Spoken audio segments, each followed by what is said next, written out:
Hear that? We've been back here kind of getting ready and stuff, and we're having an abnormal number of things falling on the roof. I made a joke, but it's true. And now it's quiet. Yeah, of course it's quiet because we're filming it. So I went outside to see what the heck was going on. And there's a squirrel way up in the top of this tree eating nuts and throwing the shells down to land on our roof. There goes a piece. Little bastards. It's all their shells. You can see them all over the ground here. They missed a nugget here. Oopsie, dang it. There he is, there he is.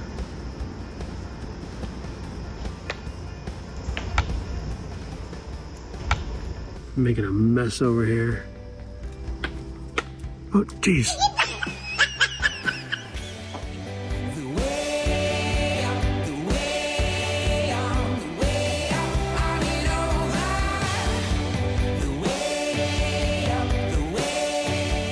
Did you notice driving over here? It's sunny. Look at that, a blue sky. That's amazing. We haven't seen that in days. That's a first. We haven't seen that in, I feel like, at least a week. It's crazy. So we decided to drive 15 minutes from the campground. In 15 minutes, we're in downtown Asheville, and we're going to just walk around the Grove Arcade. Unfortunately, this is not the kind of arcade that has Pac-Man and Space Invaders. When I first said, hey, you want to go to the Grove Arcade? I got excited. You went, oh! And I said, no. I should have said, don't get your hopes up. So yeah, we're gonna go check this out. There's like shops and stuff in there, and like I can't stop staring at your unruly beard. it's a little out of control. I just noticed it. Yeah. I know. I was gonna trim it today, but I got busy working and just forgot. So, it's okay. I'm in the mountains. It's not No Shave November. I'm like, okay, let's go check it out. It's just a wheel we're spinning on.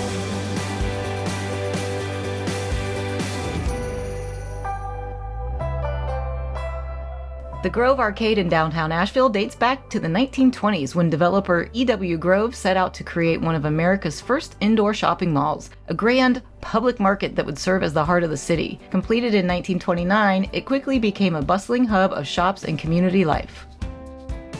During World War II, the federal government took over the building, closing it to the public and using it for military and later federal operations for decades. It wasn't until the late 1990s that the city reclaimed the property, restoring it to its original purpose and reopening it in 2002. Brewery.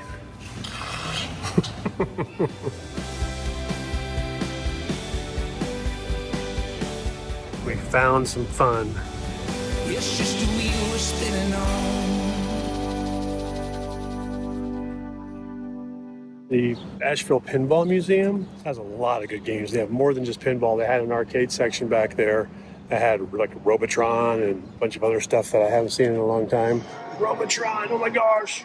It's like $17 for how long? For an hour? Yeah. And you just play as many games as you want. So that's pretty cool. We're coming back here. Downtown Asheville is packed with historic buildings, local shops, restaurants, and breweries, all within walking distance. You can park once and spend hours just wandering around. It was in the air before a word was spoken. The food hall at the Grove Arcade is really a modern take on what the building was originally designed to be, a public market filled with local vendors and everyday essentials. Back when it opened in 1929, this space was home to things like produce stands, specialty groceries, and small food shops serving the community. Oh, my darling, smitten at the sight of you, I'm falling. Every little thing you do, I'm all in. You gonna relax on the chaise? That doesn't look very comfortable. The food scene has everything from quick bites to seriously impressive restaurants, plus more craft breweries than you can probably hit in one trip. This is a very artistic area with street performers, live music, and a ton of local art throughout.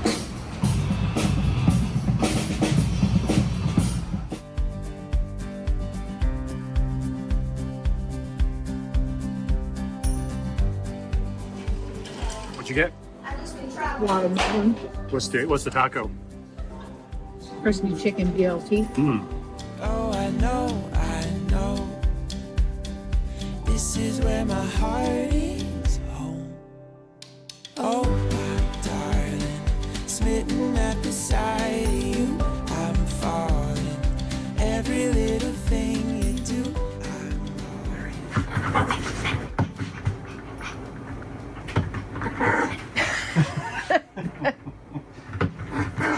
Get him.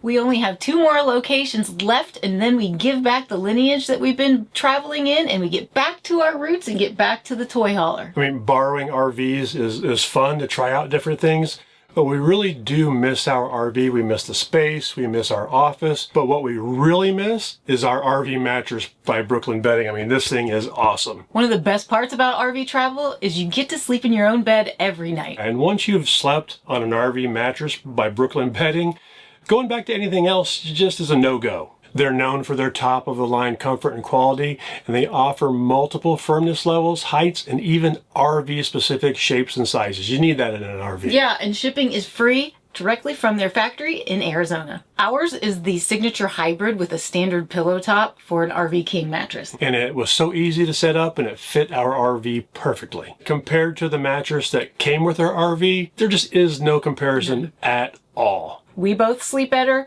and even Daisy approves. The standard pillow top is what we have. It's plush and comfortable, but if you sleep hot, they also have a cloud pillow top with cooling tech that keeps you cool all night. Plus you get a 120-night sleep trial and a lifetime limited warranty. But we really only needed 1 night to know. We had 119 extra nights. We love our RV mattress by Brooklyn Bedding, and think you will too. Use the code that's on the screen with code Changing Lanes, and you can get 30% off.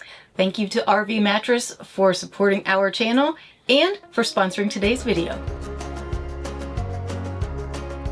In the last video, I greased just the ball-facing side of the rubber seal, which helped but didn't stop the leak completely. So I decided to pull the entire seal out and grease it all the way around and put it back in, as I suspect it could be leaking behind the seal.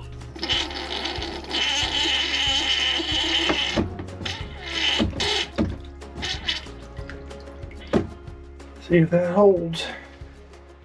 Still holding water. Nice there. So we'll see if that works or not. I don't know if this helped it at all, but I went, the ball valve goes like this, and I just tried to pull up on it a little bit to see if I could, I don't know if it had any adjustment to it, and it felt like the left side was loose. Popped it back in. It seems to seal better now, but I don't know. That might have just been luck. You'll know after a few days if it's gonna hold or not, so we shall see. I am excited this morning. How's your head, by the way? It's tolerable. I'm excited, so I'm pushing through because this is a tour that I've been wanting to do for well over a year. I found this company in Asheville that is called No Taste Like Home, and it's a foraging tour, and they have several different tours that you can take. We're doing the foraging tour, which is a 3-hour, total 3-hour event. So they choose an area the night before that has an abundance of edible plants in nature. So you find out the night before or the day before where you're going to be meeting up, and then they take you on a light leisurely hike. I guess it's not like really a hike, it's just a little stroll, and they point out different plants, mushrooms, different berries, things like that that are edible. Then we pick them and then we make something out of them at the end. And I know that this is just going to be a brief introduction to all of that, but it interests me, and so I'm glad that you agreed to do it. I figure it's 3 hours of prep for the zombie apocalypse when we need to forage food around our cabin.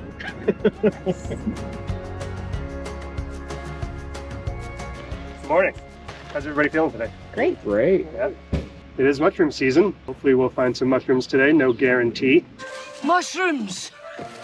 the way this is going to work is we're going to meander around this property for a couple hours, 2.5 hours, and then we're going to end up at a table at the end, cook up a little taster of something that we found for everybody to sample today. I would say the two things I'm most concerned with are poison ivy and ticks. There are venomous snakes in this region. I've never seen one on this property. Poisonous snakes that we have here are copperheads and rattlesnakes, and they're very camouflaged. I've been very close to copperheads before, and I had somebody pointing them out, and I still didn't see it. And there's bears on this property, but they're usually over by the dumpster. With a group this size, they're not going to mess with us. Ticks, though, I mentioned, just be aware of that. At the end of the day, especially before you go to bed, just do like a thorough tick check. Might be a fun thing to do as a couple. I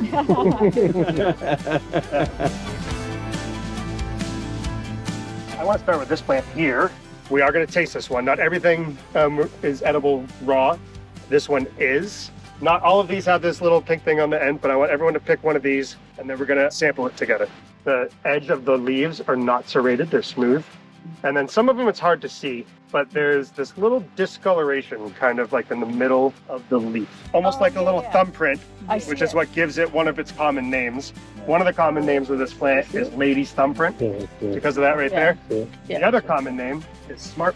Let's go ahead and taste it together. I'm like a rabbit. Kind of bland, right? Yeah. And why might that be a good thing?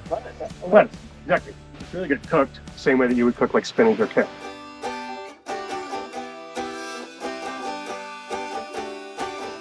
Everybody see what we're looking at? Go ahead and grab these.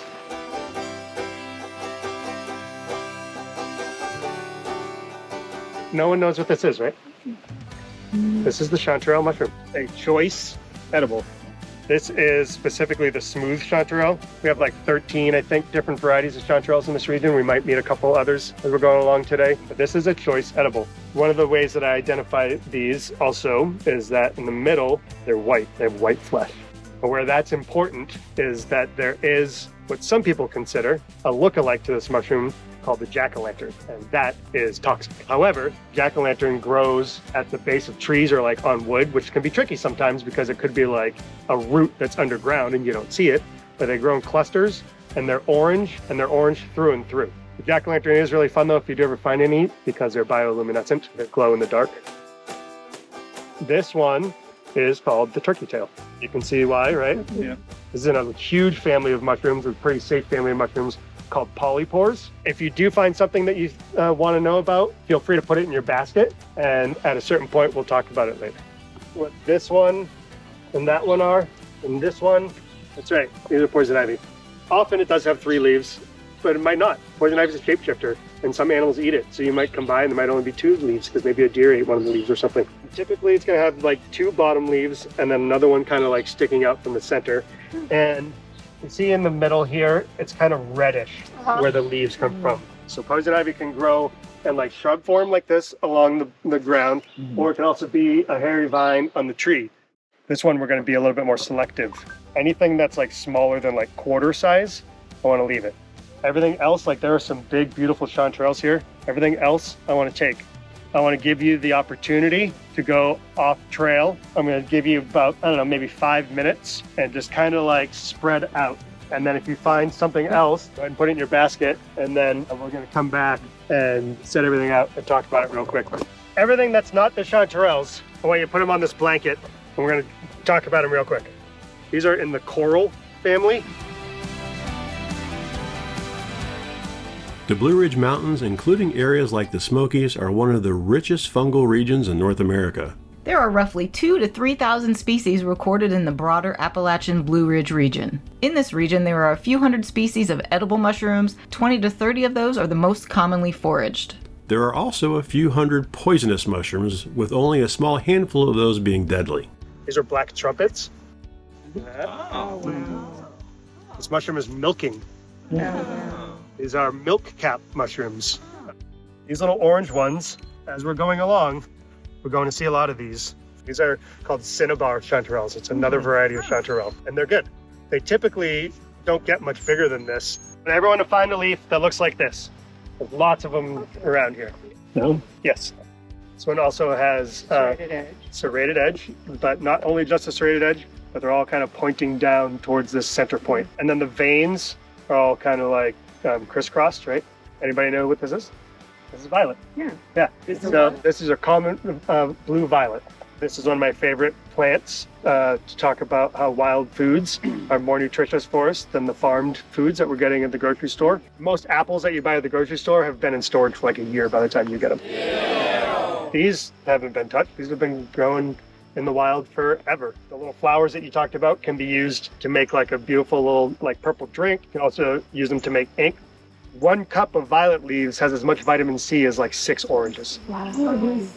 Anytime you're eating something new and introducing something new to your body, you want to kind of go slow with it and make sure it agrees with you. Our next course is twig.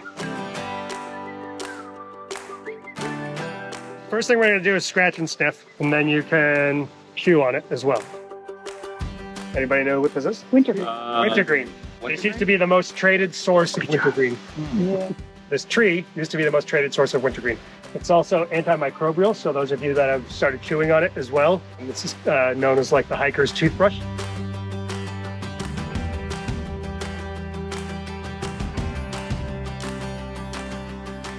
It's called wood sorrel. Everyone go ahead and taste the leaf. Oh, almost like a citrus. I use this just as a little snack, and also anything that you would want to add a little lemony citrus pop to, I will dice it up, and That's you awesome. could add it on your dish of wild mushrooms if you're catching some fish.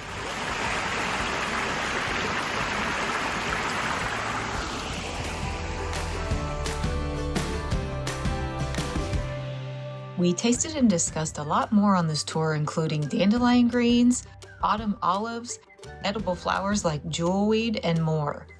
Very tart. Oh, wow.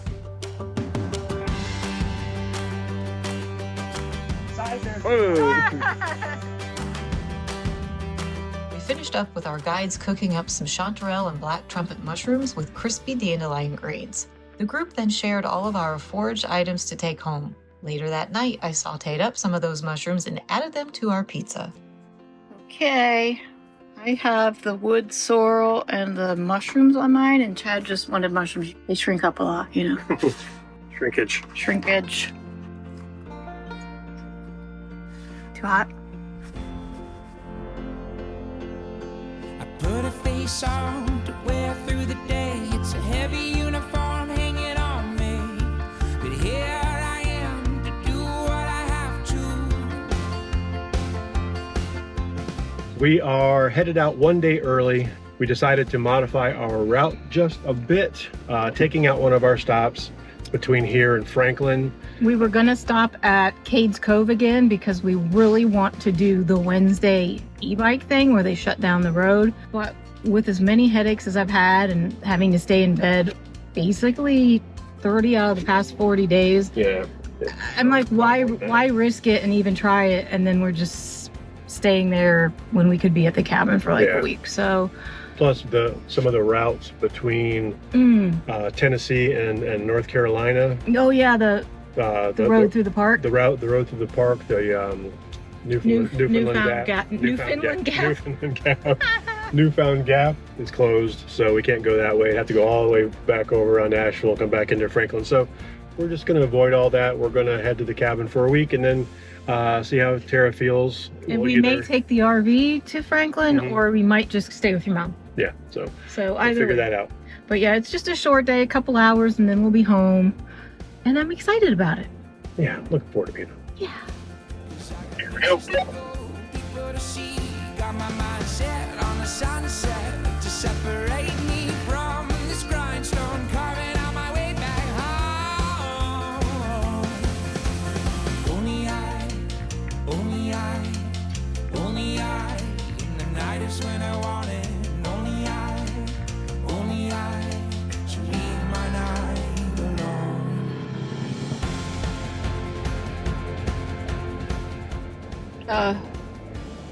What's going on? Coming out of 4-wheel drive, so don't tear the yard up.